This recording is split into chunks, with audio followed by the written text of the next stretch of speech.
to taste good? Simple things taste best. You want to taste the cherry jam. You want to taste the 10-hour smoked brisket. You want to taste the cream cheese, and you want to taste this stuff right here. I've been having a love affair with sliced brioche bread for the whole spring so far. This stuff, you're definitely going to want to use this as opposed to any other kind of bread when you're doing a French toast like this, especially a stuffed French toast. It all starts with the custard. We're going to use 4 farm fresh eggs, some heavy cream. That's all it's, okay, those are almost lost those. Those are just rolling around. Clearly we're not level up in here in the grill studio.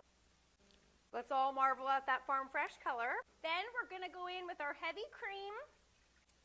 We love you, Uncle Steve. This is his sweet dessert shake. It's cinnamony. It has honey powder in it. Yep, that's right, honey powder. That is going to give this French toast such a nice sweetness.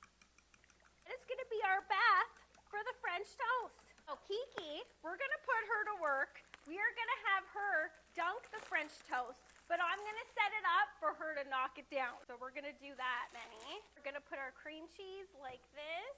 And the key to a stuffed French toast like this is to not overload it. Then we're going in with this. This is cherry jam. That is going to pair perfectly with the brisket. This is just dolloped on like this. A little smear around. That would be good even just like this.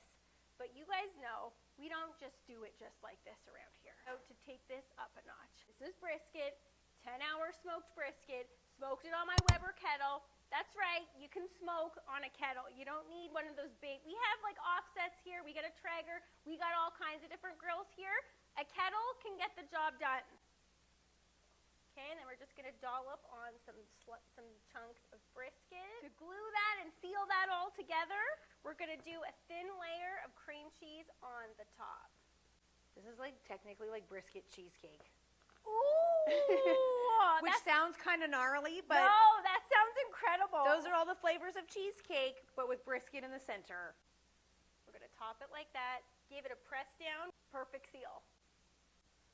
Is going to be a flavor and textural sensation. All right, these things ready for their little dunky dunk and our custard here, ready for Kiki to get these onto the griddle. Our griddle's been preheating for about 10 minutes, and you'll notice that we've left one burner off entirely. This is what we call our safe zone. So when things get a little bit too fiery, if we want to move things over for some indirect cooking, this is where we push stuff.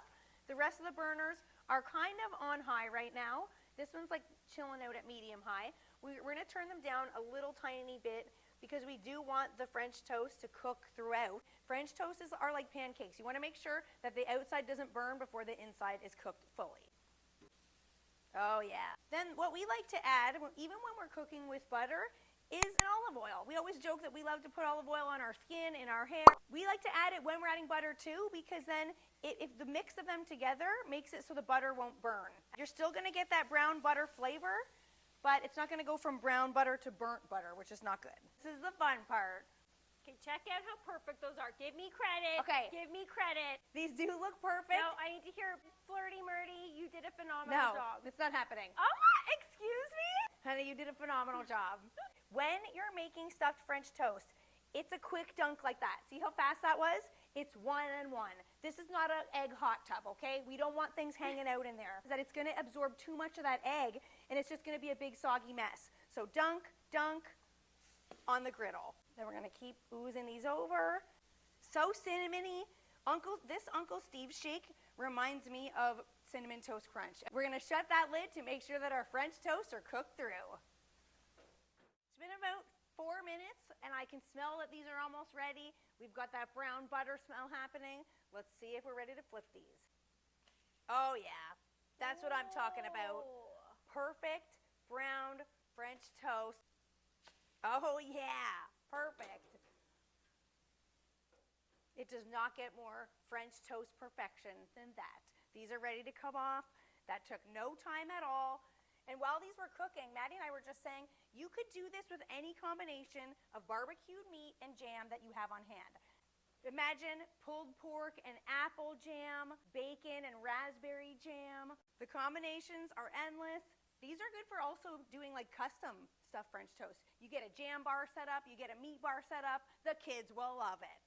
look at what we just made. Cannot get over how simple that was. And such a great use of leftovers. People who say they don't like leftovers, I don't think you're doing it right. I need to pull the hair back This for looks one. so good. Wait, I'll give you a countdown so you can prepare, okay? No, just come at me. It's better if I don't. Oh my goodness. That was a good bite. The Uncle Steve's is am I a mess? No, just a little. You had a little bit on the side, but The Uncle Steve's is coming through loud and clear. It's cinnamony, it's perfectly sweet, but then you get that salty smokiness from the brisket. oh, we put a cherry. How good does that taste? It tastes so good. Some's in your hair.